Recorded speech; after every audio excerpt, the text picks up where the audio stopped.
If I may add also, the presentation that was given this morning, the housing that first showed up, that's not what we were told in the first meeting. Seemed like we've been shown one thing, but we're talking about another thing.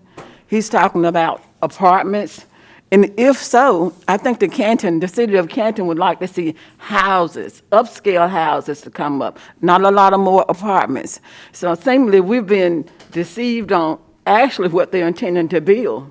The presentation looks nice, but what they intend to build is not what they're showing us. And everything was said by Mr. Carnes and my husband. I know others have something to say, but I want to add this little notation from our last meeting as we were getting on the elevator and we was approached by you, Mr. Rutledge, to ask what could he do to get this done? What could he do for us to get this done? And we didn't say anything to him, but he told us, oh, it will be done. Then on the other side, Mr. President, Southern Hill Missionary Baptist Church, and there's some of the representatives are here, has tried to get property to be, just to put a parking lot there.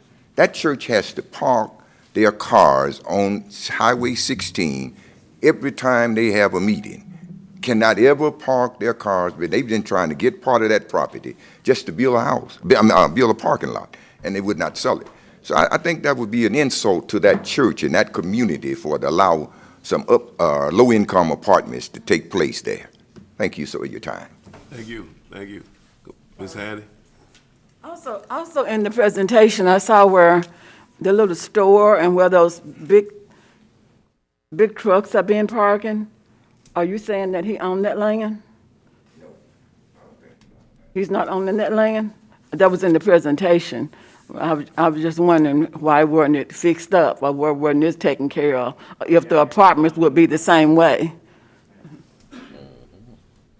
All right, Mr. Robinson.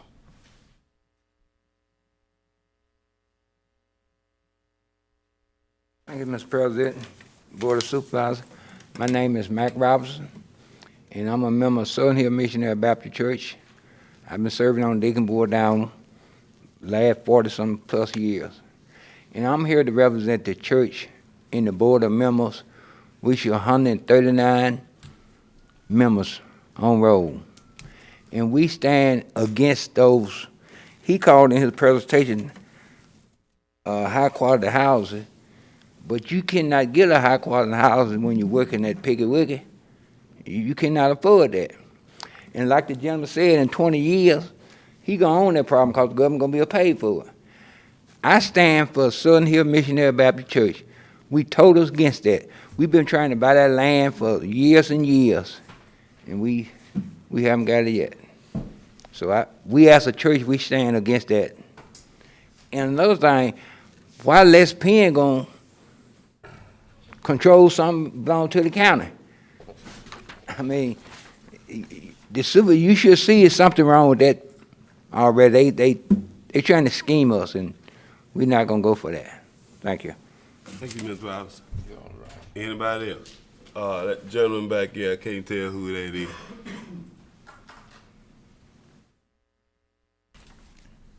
Good morning. Morning. My name is Revis Taylor, and I was born in Canton. Been a member of Southern Hill Church ever since I was 17 years old. I moved away to California. I worked with the Sheriff's Department in Santa Barbara for 20-some-odd years. I retired. I moved back here because I love Southern Hill Church, and that's why I went back to again. Since I've been back here, I have seen the church broken into because of those apartments that's sitting on the north side of it. I don't know exactly whether they broke into it, the church was broken into it, things was taken out of it. And you're talking about putting up more apartments on the other side of it. I see more problems happening again. And I'm totally against it. That's all I want to say. All right, thank you. Gentleman back at the back. Good morning. My name is Ernest Robbins. My wife is Lavita Burks Robbins. I say to all of you, good morning. From what I've heard, again, it seems again we have a, Mr. Robert. we have a, Yeah, there you go. it's like we have a disagreement on what we want for this community. And I like to say that again, I'm a resident here for this county. I think it's amazing, if I can have a little time to say it, I'm amazed that, again, I like what you guys have done initially. You said no. And sometimes I guess the first inclination is the good inclination, that you said no to this thing. Just wasn't working. And I would say, would Mr. Rutledge want this in his neighborhood? Mr. Agarwal, would you want this in your neighborhood? When I think again about the evaluation, when we think about valuation and devaluation impacting the community, as Reverend James has just mentioned, a $300,000 home is right in one neighborhood, and across you want to put Section 8 housing. Kind of makes you wonder. I really would like to say, I wonder, are we looking at home ownership, or are we looking at affordable homes or rental properties? Why couldn't this be something of affordable, something really an asset to the community, affordable, wonderful homes? Why not? You say you have the money, nice little presentation there, nice smile on your face with it, but why not give the community something they really want? How has the community been impacted by this? Has there been really a meeting of the minds to say, hey, listen, this is what we're proposing? Something that, again, is tangible.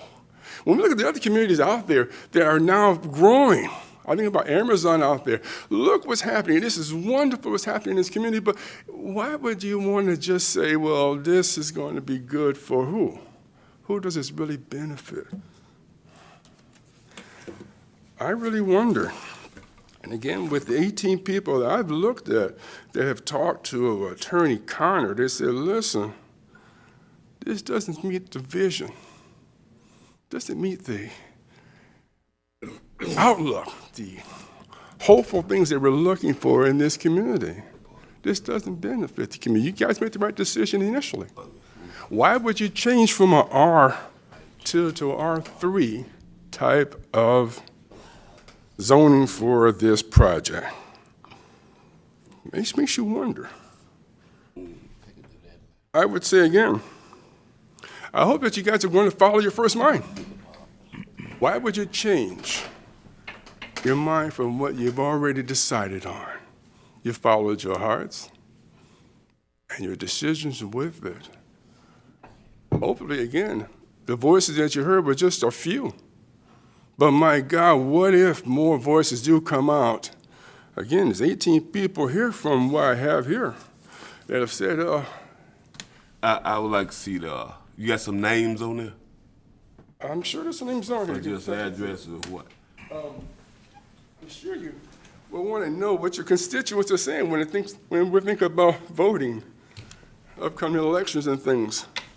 That again, we're looking out for our constituents and not to just a gain of one or some gainful investors. I would wonder, again, does Mr. Agarwal live in this neighborhood? Has he visited any of the communities? Has he seen and spoken with Pastor Chambers or his congregation or the other congregations and said, hey, listen, this is what we want to do. Do you agree with our vision? Has Mr. Rutledge met with the community? Have you spoken with the pastors? Have you spoken with the, again, homeowners? I think it's a wonderful thing that we want to build things, but to whose benefit? Mr. President, I would ask that the person at the podium to talk with the board. Okay. Yeah. Who If you are we? would, if you don't mind, please. Sure, I'm sorry.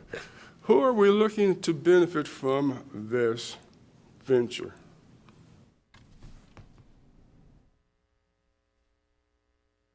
You guys are, now again, we're looking at what, the zoning is R2, and he wants to change it to R3. And again, from what Attorney Connor was saying, that you have to change some things for a right-of-way for this to even become a reality, or even just to begin to proposal of a reality. So I think I'm done. I think I spoke enough.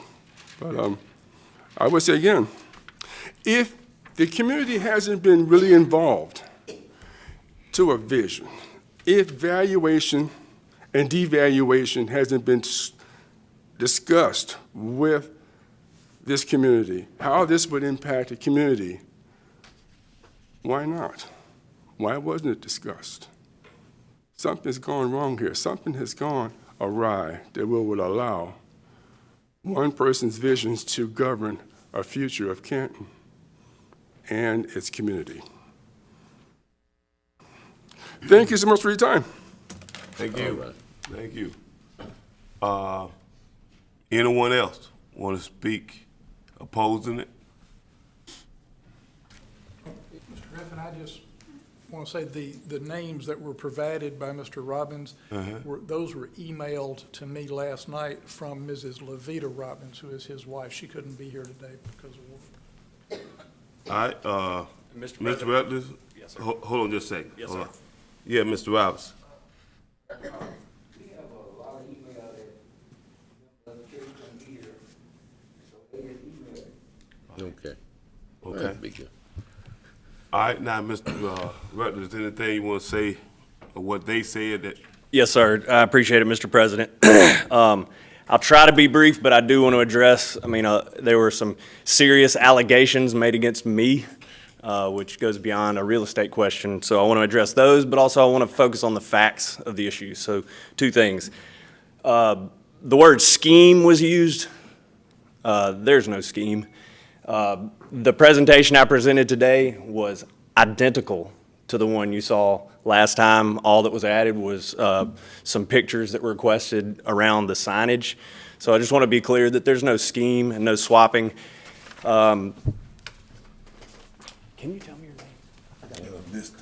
Connor. Mr. Connor opened his presentation by saying that a major problem with this is that this is on a commercial corridor. Is that correct? I'm sorry, I'll speak to y'all. He said it's on a commercial corridor and went on to say that it is a problem because of all the residential housing around it. It cannot be both. It is a predominantly residential area, and that's why it's zoned residential. I'm not asking for a site plan review.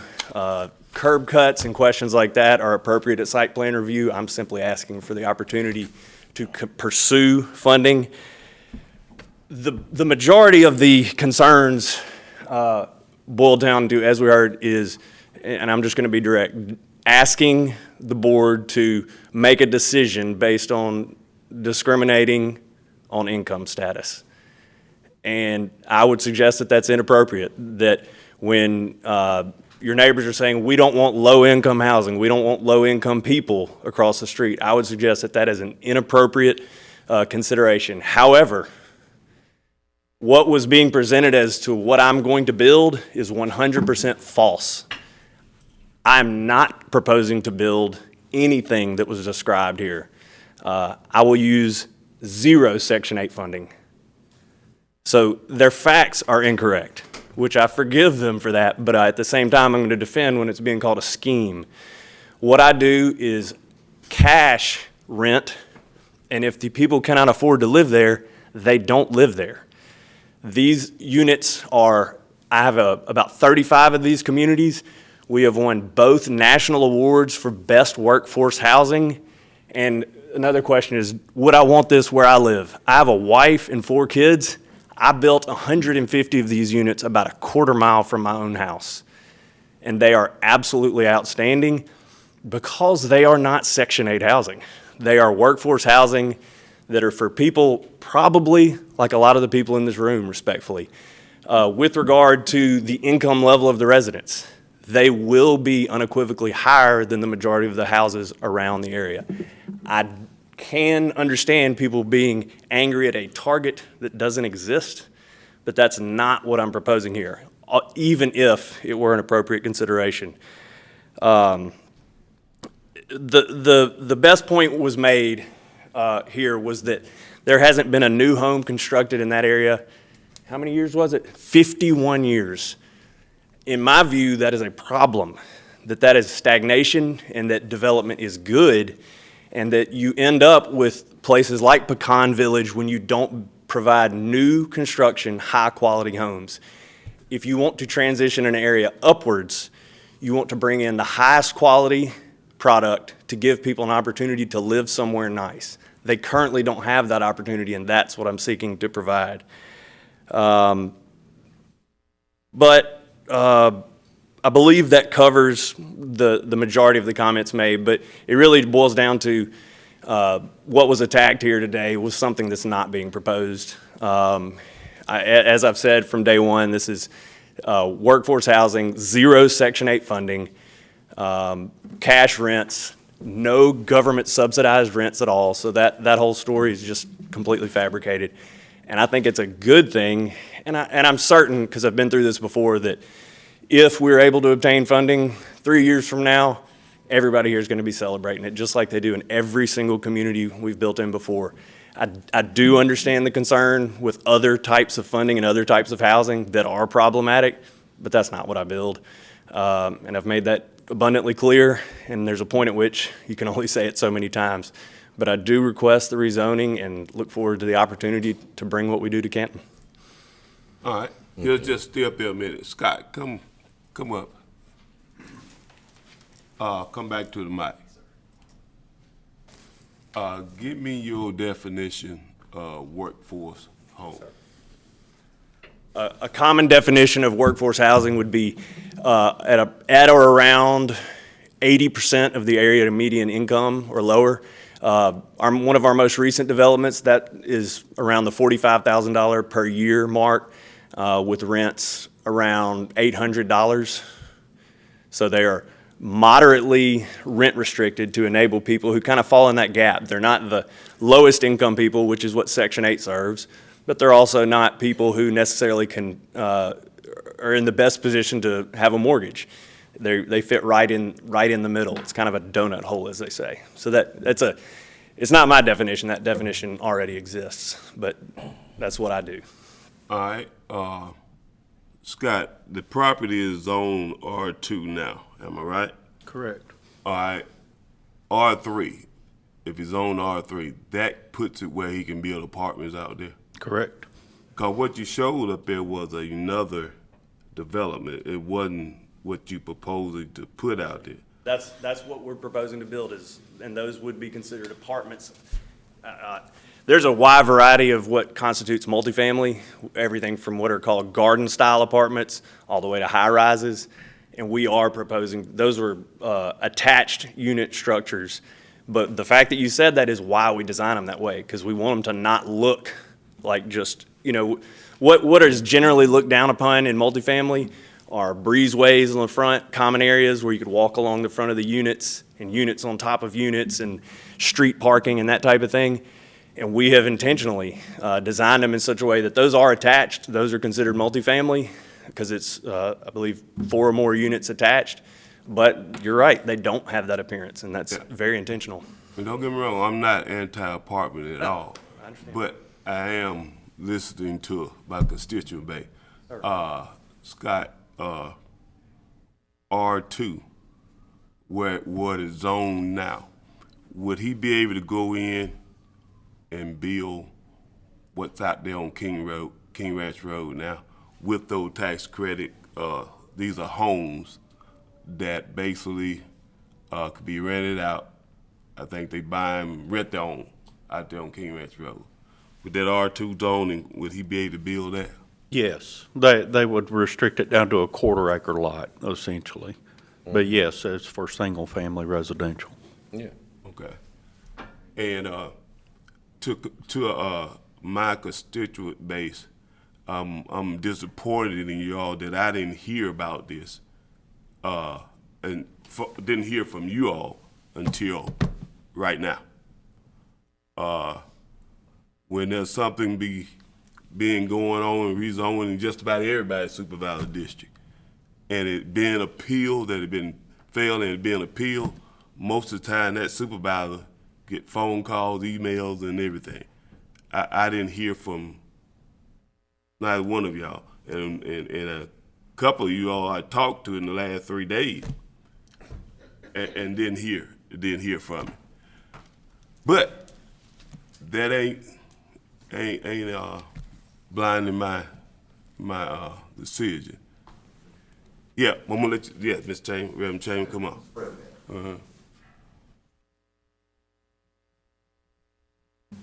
To be honest about it, when the zoning commission denied it, to my knowledge, I thought it was over with.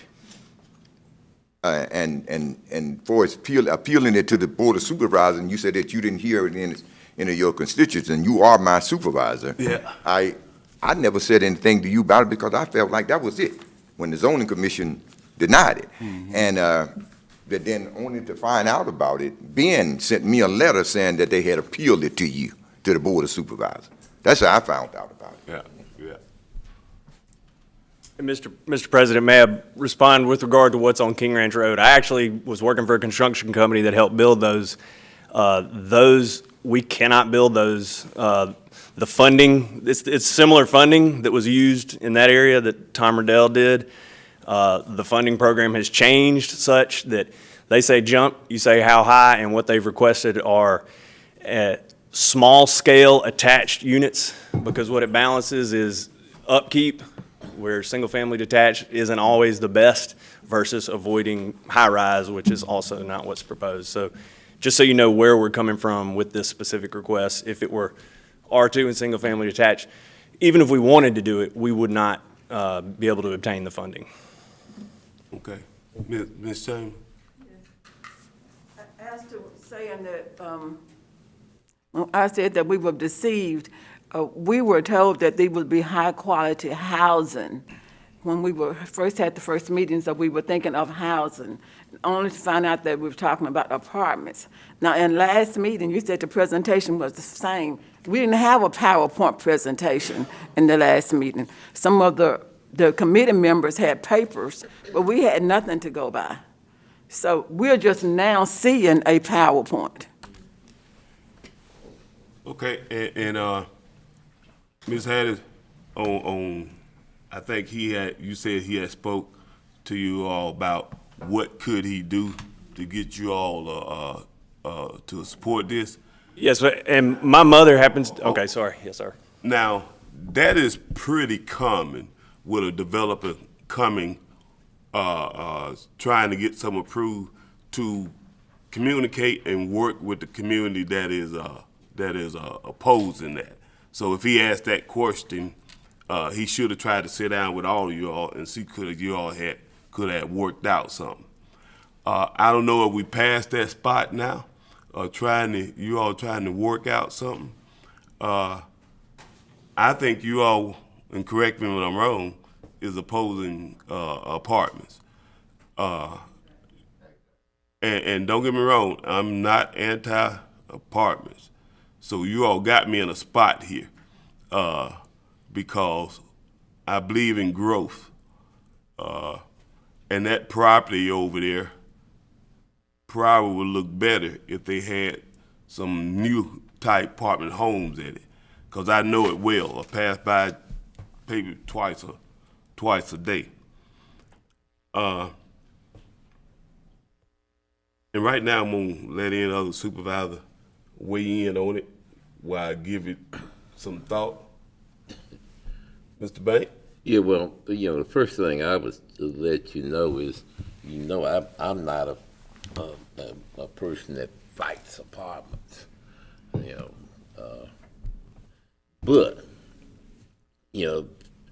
when I got on the Board of Supervisors, and since I've been on this Board of Supervisors, I have considered the process of zoning and rezoning the most democratic thing we can do. It affects an area, a neighborhood, and the people in that neighborhood need to accept it or deny it.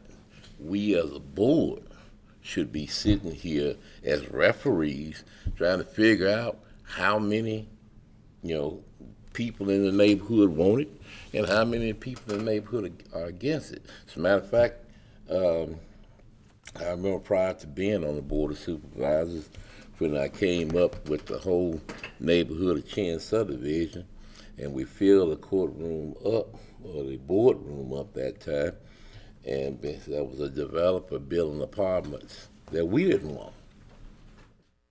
There was nobody for it, those apartments. Nobody but the developer. And the Board of Supervisors voted 5-0 in favor of the developer. One of the reasons why I ran for supervisor was because of zoning. And to be honest with you, I'm not against apartments, but I'm against putting anything against the wishes of the people that live there. And what Mr. Connor said about a house being built, he said 400 feet. He didn't say a house hadn't been built there in the last 51 years. He said in the last 400 feet. He was really pretty much talking about in that part of where you're looking at purchasing, which you hadn't purchased yet, because you're still waiting to see if you're going to be able to get the funding. I don't think anybody picked that up, but we are asked to rezone to multifamily based on this particular project that hadn't been funded. So, but once we rezone it, it could turn out being anything. It doesn't have to be this project because he hadn't got it funded. Okay? So those things we have to, you have to pay attention to what someone's doing, especially if you plan on voting to impose things on others. I like to make a motion that we close the public hearing and that we deny the request. That's my motion. I second the motion. Okay. All right, we got a motion by Carl, second by myself. Any other discussion? Mr. President, I would like just to add, and I hear the constituents, I got it, but when you went through the change of character, I did not see that you presented very well the change of character, and that's really the law. That comes before anything else that you should bring in front of the supervisors to show in detail when there's a zoning to be made. And so I did not see that. And so that's the reason that I would not support this, at this point. I understand. But I do hear very clear, to get with the community. But if it do bring something back and it requires rezoning, please show a change of the character, if you would. Thank you, Mr. President. Okay. All right, Need to vote on the I'm motion. still in the comment stage. I don't know how this vote gonna turn out, but just for the information of my constituent, be aware of what's going on in your area. If you see things finna happen, you call me to fill potholes. So let me know about zoning where I don't get hit in the face. I did reach out to your mayor on this item. I didn't get any response. I'll get back with you. Hadn't heard back from me. Reached out to a couple of aldermen, and no aldermen respond. Well, we gonna wait to see what you all gonna do. So, we got a motion and a second. All in favor? Aye. All opposed? Okay. Motion carried. I appreciate y'all. I completely understand what you say. As a personal point, I had the same type responses, and I've done my best. I'll try again. But when you seek community support and you get those responses, which is, we got nothing to say to you, there's only so much you can do. But I completely respect your position, and I appreciate it. Say it again. I said, I did reach out to people similar to you and got also no responses or responses of, I've got nothing to say to you, which is fine. That's everyone's prerogative. I just simply wanted to offer that from my perspective, I did what I could to build that support. And I've been in meetings where it was truly opposed. I've been in those packed rooms. So I respect your decision. Just wanted to make that clear, my efforts. And if you plan on going forward with something else there, I would say sit down with the chambers, the church right up the road, the leadership of that church, and if you all can come in on one page, you'll get 5-0 just a vote, just like you got a 5-0 vote disapprove you. You will got one to approve you, called the community count. Yes, sir. All And that's great advice, and my goal would be, I wish we were discussing the same topic because we haven't been today, but again, I completely appreciate that advice. All right. Thank you. Thank you. Thank All you. right.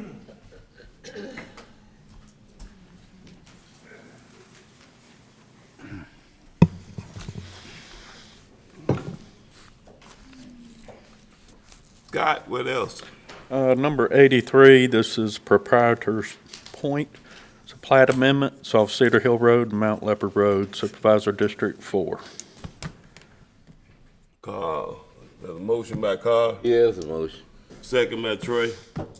All in favor? Aye. All opposed? Motion carried. I have a preliminary plat, Thornberry Phase 3A and 3B off DeWeese Road, Supervisor District 2. Motion by Trey, second by Sheila. All in favor? Aye. All opposed? Motion carried. That is all I have. Thank you. All right, that's it? Yes, sir. All right. All right. Mike, the lawyer. Correct. Probably gonna take it cool. And you can stay just a second. Okay. Well, good morning, everybody. Before Andy leaves, I want to make a statement about what just happened. The vote on the Aguilar. It was an excellent hearing and excellent comments by this board in their decision to confirm what the Planning and Zoning Board had already done. I'm only speaking because sometimes you know how these things go. Somebody might have a grievance, and they would try to appeal it to the circuit court within 10 days. I don't know if that's going to happen, but I will say this. The decision that you voted on was well-reasoned. The ones who spoke, there's no change in the character of the neighborhood. No presentation made suggest that there was a change in the character of the neighborhood, which is the standard for these appeal changes. Mr. Banks picking up the fact that the gentleman who wanted the development said twice he never had funding. So it wasn't definite that that was going to happen. So it wasn't confirmed. He was asking for a decision to be made for what could happen in the future. Mm-hmm. That was key. And then also the comments, Mr. Griffin, all you guys made about you have to take the wishes of the community into consideration. All those things, if there's a lawsuit, and I'm not saying there will be, hope there's not, goes against succeeding against any appeal based on arbitrary or capriciousness, the court will rule with you as long as on the record what you did was not arbitrary or capricious, just willy-nilly. There's nothing you said that was willy-nilly. And I'm saying this because when the zoning, and we're together, because he didn't know about it either, but when he said on the record that the developer's petition was not against the zoning criteria, and that's, so I'm only speaking because that was on the record as well, because he picked it up and say that. So it may be in accordance with the zoning requirements, but your reasoning to deny it was not arbitrary and capricious. So I want that on the record, because that'll be what the judge is going to look at. All right? Thank you. Mr. President, I would like to say, we've had this challenge with the Planning and Zoning Board for many years. Guys, when they bring something to us on a rezoning, you got to go by the law and see what that requires, and change of character is a must.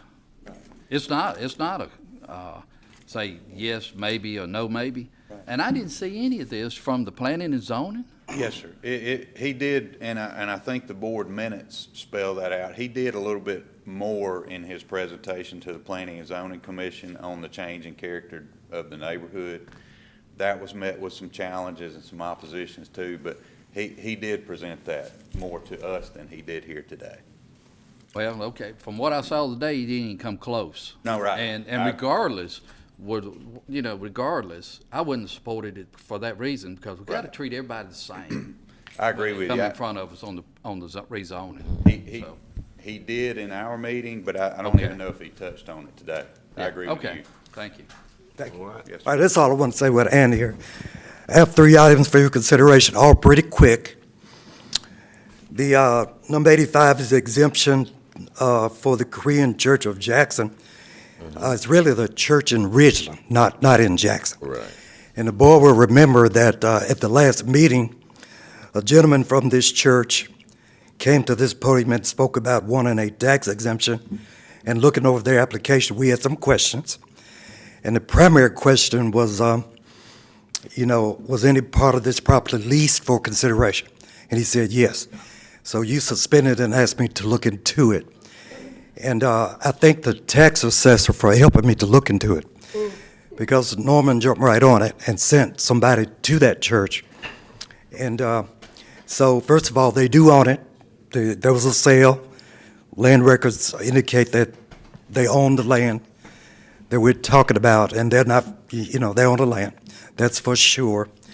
There is a 1,006 square foot office being leased to a third party in this church. And speaking to the gentleman who presented, he said that was a condition of the purchase, that they allow this office to remain for a little while. And they are receiving compensation from the lessor. So I'm recommending that you approve the request for tax exemption after our research. And what I'm going to propose to you has been agreed to by the tax assessor, because we've spoken about it by text and email. So I think what you need to do is call out or accept that 1,006 square foot section within this church. That will be taxed. There's no exemption on that, but the rest of it, which would remain a physical property for the use of religious services, be recommended and approved for tax exemption. And I believe I communicated this to the church, and I think they understand that's proper. So I recommend that they get the tax exemption with the deletion of that 1,006 square foot area.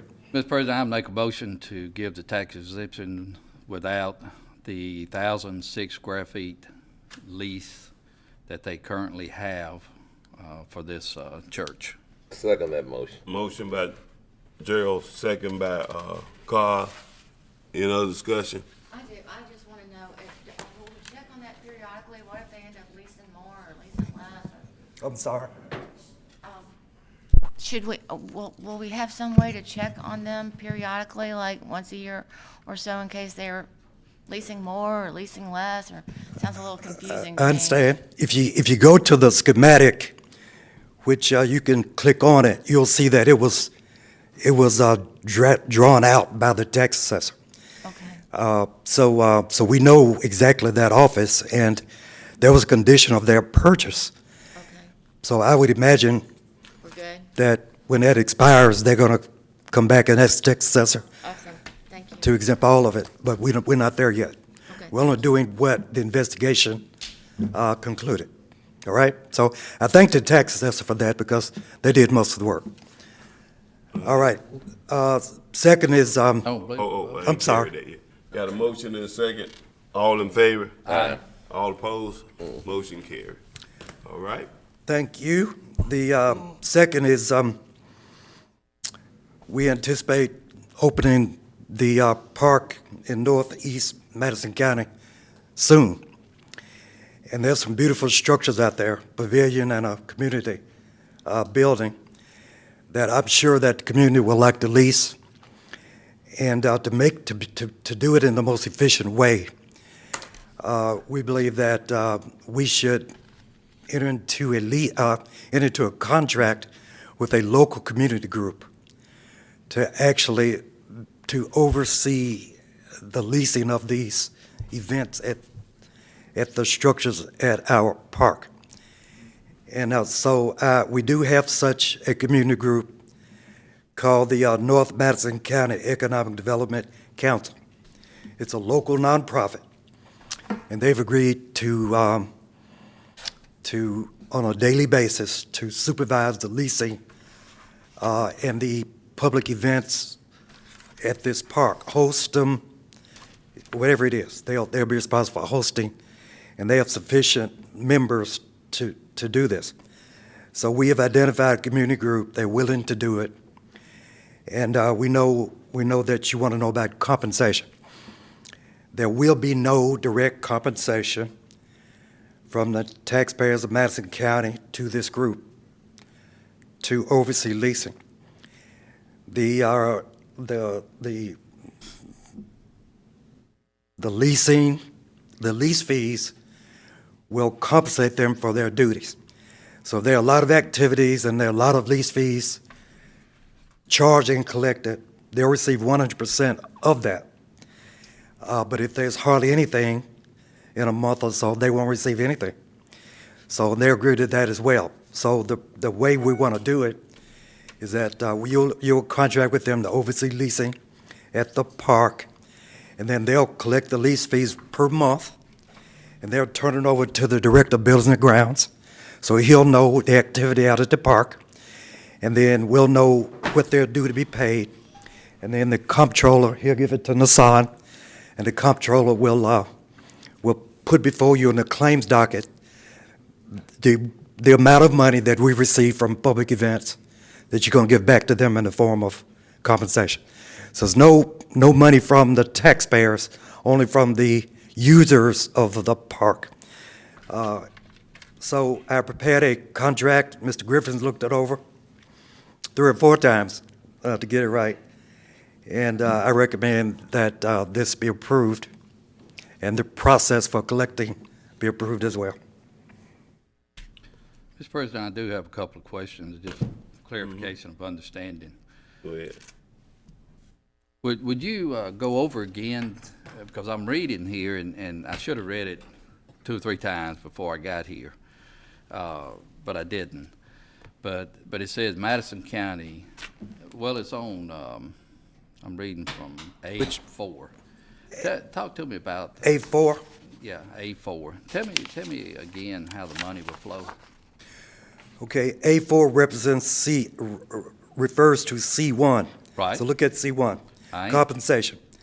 Compensation to this community nonprofit shall be all of the fees charged and collected for the leasing of the park facilities at the park. The county contemplates no additional compensation.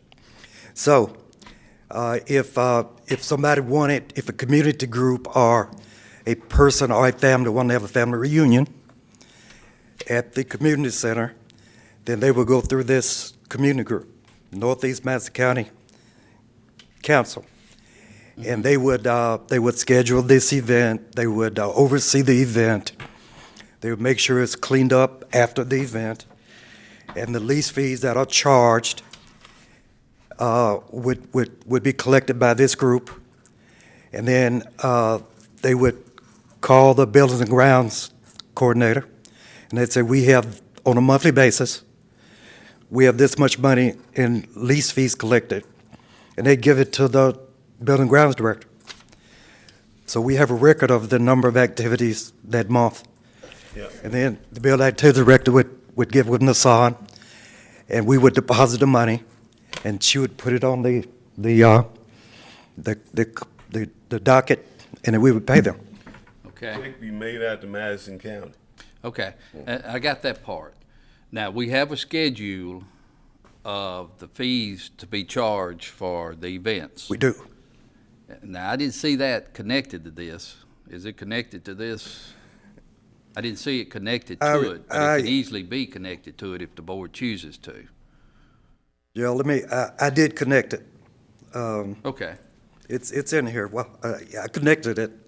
Okay, well, I don't see it on mine, but that's okay. It could easily be, because I know we have approved Approved it, yeah. already that, and so for it to be connected here, and the only thing I'm just trying to get to, make sure I understand it, and make sure everything just runs very smooth, as we all want to at this point.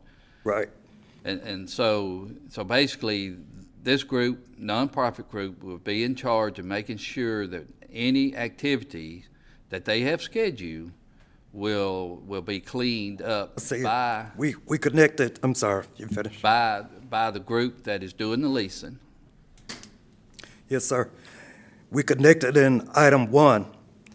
So if you read A1, it says the North Madison County Economic Development Council, as the service provider, will be primarily responsible for the leasing of all buildings, facilities, and county-owned structures within the premises of the Northeast Madison County Community Park, and will be further responsible for the collection of all charges, costs, and lease fees as enumerated by the regulations previously approved by the Madison County Board of Supervisors. Yeah, and all we need to do at this point, if the president would allow it, is to just take those fees and just put it in with this. We'll add an exhibit. Yeah, and Cynthia, can you help me?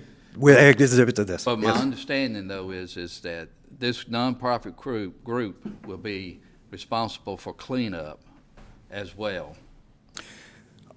Are encouraging the event, the persons wanting events to clean up. But it won't be Madison County have to go out there and clean up after them. No, sir.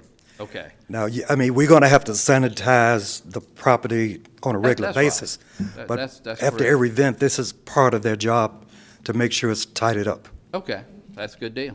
Thank you, Mr. President. Okay. All right. And if there's any damages beyond wear and tear, they pay for it. Well, and I did read that in there, and so that's pretty clear.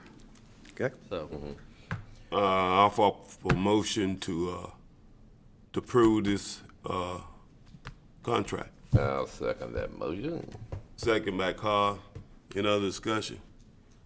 All in favor? aye. All opposed? Trey's absent. Motion carries. Before you leave off that, Mike, I got one more, motion here. I want to make a motion that we officially name, the park Northeast Madison Community Park. Sounds like a great name. Very descriptive. Yeah, that's I'll it. second that motion. All right. Got a motion, second by Carl. All in favor? Aye. All opposed? Motion carried. Okay. So Sus Spring is gone. So Springs, okay. It's gone. Hard for me to let In go of Northeast that. Madison Community Park at Sus Spring. When is the opening date? When are we trying to get it open? We right now, Sheldon and I talking about probably about May 5th. Okay. So they can't start scheduling nothing. They can schedule something, but they can't have it till after After May May 5th. 5th because of the weather. We want to try to have a good. All right, the last item would just be a contract. The drug court needs a agency to conduct drug testing, and this comes from the drug court. It's a contract with a drug testing service. It's a good contract, and I recommend that the drug court has to have drug testing. So Yeah. we recommend that you approve this. I move. Second. All in favor? Aye. Thank you. Yeah, I thought you was gone. I didn't see you I sitting didn't over see there. him over there. I've made the motion that we test drugs. Yes, sir. All right, All Mr. right. President, all yours. I thought he was gone. What else, Sheldon? You up? Mr. President, Supervisors, I would like to draw your attention to items number 88 and 89 on the agenda. About 5 or so years ago, Madison County began using tracking devices on vehicles and mobile property. That service was begun on a 3G network. 3G networks are being phased out, and later this month, that service will no longer be available. We haven't been able to purchase the devices for some period of time for new vehicles. So prior plan was that we excluded vehicles driven by an elected official, and we also excluded all vehicles assigned to the sheriff's department. Today, with the disconnect of the network pending, I need some guidance. I have proposals here for you that would purchase new equipment and start new service. So if you wish to hear that conversation, I'm prepared to move forward. I hadn't looked at the proposals, but the cost on them. Okay, the equipment that would have to be purchased, we've got two quotes. One quote is around $30,000. The other quote is at $13,200 plus some shipping, I think $40 shipping. And that that quote is from a company called Geotab. It's a piece of equipment that plugs into the ODBC port. That is the port that when you go to the maintenance facility and they plug your vehicle into the computer to figure out what's going on, we would plug into that port. We would tie that device down so that it couldn't be removed. And then that is basically a cell phone connection that would hit the new 5G networks and would provide constant real-time update about the location of the vehicle as well as information about the condition of the vehicle, mileage, need for an oil change, things of that nature would be included in this new service. So Geotab would be the manufacturer. The service would go through FirstNet, which is an AT&T product. It's a high-priority service network that's available to law enforcement and first responders, and they would put all of our devices on that service for $27.20 a month. Okay. All of them for $27 each. Oh, the difference. And when you saying all of them, that includes sheriff, all Madison County, there's a tax assessor, tax collector if they have any. The 232 vehicles that are identified include every vehicle we have that I'm aware of, including Sheriff's Department vehicle. So the sheriff, when we originally did this contract several years ago, the sheriff had a different mechanism for tracking the location of his vehicles. He no longer has that system.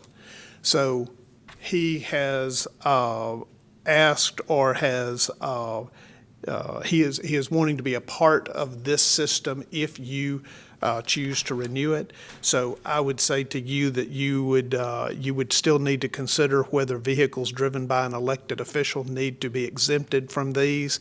And if so, I think that would change the number of vehicles down by 3.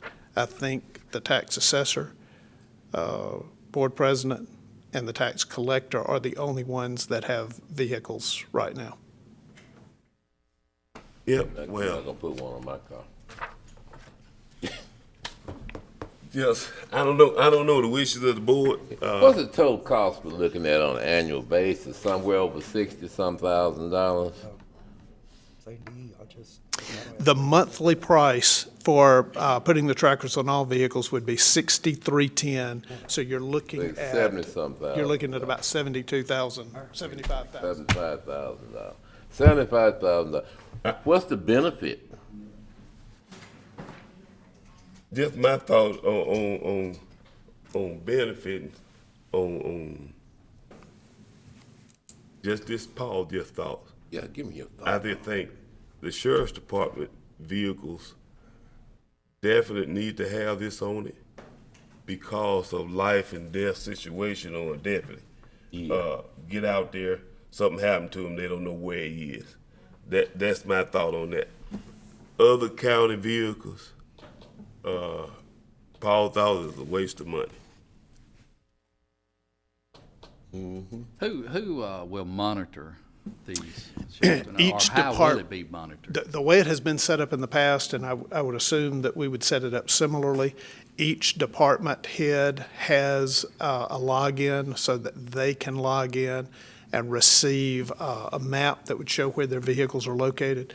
They can also go in and they can figure out where those vehicles have been over a specific time period. You can set it up so that you get alerts. For instance, if there were a collision detected, you can set it up where you can get an alert emailed or texted to someone. So you can get all types of messages, and generally speaking, I would expect the department head to be the one reviewing those. Shelton, has there ever been a case where there was an accident where a third party claimed something like speeding, where we looked at the GPS and speeding didn't take place, or somebody didn't use a well, I guess a turn signal wouldn't be. I know with the sheriff's department there was an instance where somebody claimed the deputy was speeding when he clearly was not. Has that happened with outside the sheriff's department where facts were disputed and GPS proved otherwise? I do not recall any outside party making a disputed claim against one of our drivers. I do not remember that. I do not see an issue with putting it on all of them. That, again, this is just Gerald's thoughts, but they must be monitored, from time to time. But, and I would leave out the elected officials because they do go to different places on county business. Just my thoughts. Okay, well, that would change the number just slightly because the number would go down, like I said, by 3 vehicles, but you would still be looking at roughly $13,200 for the equipment and about $75,000 a year for the service. All right, I'm gonna go ahead and make a motion for approval to do those two things, to go ahead and purchase equipment and the membership. Now, just so I'm clear, this includes the sheriff's department. This is a whole 229 vehicles? This includes the sheriff's department. All right, I'll second it. And do you want to speak on that, Chief? Sheriff Tucker and I have met with Shelton and looked over this system several times over the past several months, and we do see where it would benefit the sheriff's department and are glad to participate in it if that's your wishes. And again, my motion, I just want to make sure it's clear to purchase the fleet management equipment and the fleet management service, yearly service. And I don't want to tell you, because I think that it would be a possible breach of security issue. There are some unique opportunities for the sheriff's department to be able to use this. One of it has to do with protection of lives of deputies. All right. I'd like to make a substitute motion. I'd like to make a motion that we do this for the sheriff's department only. I second that motion. All right, we're gonna go ahead with the substitute motion first. Yeah. Sheriff's Department only, minus the elected official. Right. All right, motion for the secondary motion. All in favor? Aye. All opposed? Aye. What was that vote, please? Wait a minute. I voted aye. I voted aye. I voted aye. You voted aye. Motion carried. Secondary motion carried. Okay, sheriff's department only. All right. Hey, I just got a question from someone asking me if they can kayak at Sulphur Springs, and I assume there's enough water they can kayak or put their kayak out there. Is it there? Yeah, okay. If you're watching, yep, you can kayak. Kayak. Okay, item number 90 on the agenda is a request from the town of Walls. They are requesting surplus vehicles. At this point, we have no surplus vehicles. Motion to acknowledge. Second the motion. All right. Motion made, second by Carl. All in favor? Aye. All opposed? Motion carried. And then one thing that's not on the agenda, You made an award of the excavator and the dozer earlier, and we intended to lease purchase this, and I forgot to put authorize advertising for lease purchase for that equipment. So I need to get you to authorize us to do the appropriate advertising for lease purchase so we can finance those pieces of equipment over time. Make that motion. Motion by Carl, Second? second by Gerald. All in favor? Aye. All opposed? Motion carried. Okay, thank you. All right, lost my spot. I'm back to the All right, comptroller, Nassan. situation. That's what happened. Hey, good morning, everyone. Good morning. Item number 91 is for the approval of the budget amendments and the interfund cash transfers. Make a motion. Motion by Carl, second by Gerald. All in favor? Aye. All opposed? Motion carried. The next item is number 92, which is the general claims docket for your approval. Motion by Carl, second by Gerald. All in favor? Aye. All opposed? Motion carried. And the next 4 items are for approval of the payroll dockets for January 7th, 14th, 19th, and February the 2nd. Boo. That motion by Carl, second by Gerald. All in favor? Aye. All opposed? Motion carried. All right. All right. Okay. And then the last item is the approval of the fleet corps claim docket. Move. That motion by Carl, second by Sheila? Sheila. All in favor? Aye. Right. All opposed? Motion carried. Thank you. Thank you, Ms. Comptroller. Mr. President, I got Oh. one quick thing to add to the minutes. I've got a neighborhood, probably 11 or 12 letters in opposition to that Fleetway gas station. I want to put it in the minutes, just to be official. You got that, Ronnie? No, sir, I don't. You got that, Cynthia? The letter, Yeah. Motion by Trey, second by Sheila. All in favor? Aye. All opposed? Motion carried. Ronnie Lott. Mr. President, well, I tried to hit it. Basically, we would ask for you to approve, effective in July 1st, 2021, Mississippi Code annotated was amended to 2743-3, that the sheriff or a constable shall service notice upon the owners of tax parcels that are nearing maturity. I would ask that you approve this for the constable to be able to collect these. The sheriff has said that he is willing for this to happen, would help him with his manpower. So I ask you please approve this. I'll make the motion. second. Motion by Carl, second by Trey. Shelton, you got any comment?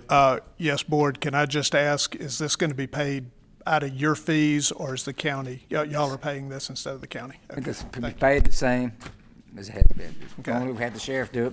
Sheriff said it's causing him Got it. undue stress. Now, Jeremy, can you clear this up? Yeah. Can you tell me what's just for discussion? How much is it? How many papers they have? Sir, and Trey, I didn't hear your question. What was your question? Can you clear this up? We all need extra help for. Previous to last year, I don't believe state statute allowed for the constables to do this. It was approved, or the law changed last year that allowed them to do this. I will tell you that on any given year, the amount of tax papers that we get in for our normal civil process deputies, that's above and beyond what they normally would do, serving what they already serve from the courts and from that. I forget, Shelton, you and I have talked numbers before, but I mean, it was in the, what did we guesstimate, over 1,000? I don't remember, but we sent an email on it a couple of months ago.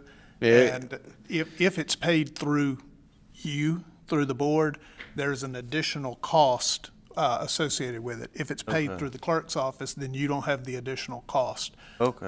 And I don't remember what the number was. Yeah, but it is that time of year. We spend a lot of time, not only with our civil process deputies, but because of the amount of tax papers that come in, we divide them up amongst our shift deputies to help them serve it.